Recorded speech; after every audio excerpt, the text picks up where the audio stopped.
কর্মী হিসাবে গড়ে তোলার ব্যবস্থা সেখানে রয়েছে।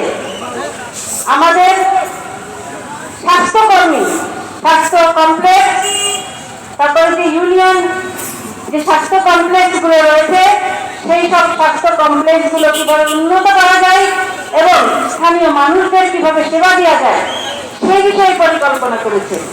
যুবকদের কর্মসংস্থানের জন্য শিল্প কলকারখানা গড়ার জোর দিয়েছে।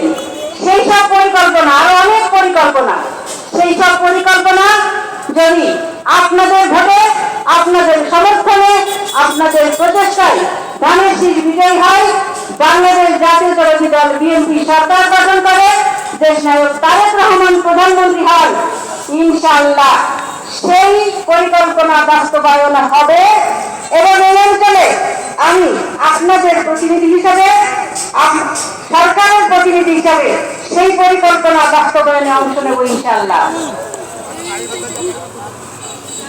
বিশেষভাবে স্মরণ করতে চাই আমাদের প্রতিষ্ঠাতা বিএনপির সভাপতি, আমাদের শ্রদ্ধা বড় ভাই মরহুম মুজাহিদ আলী ভাইকে।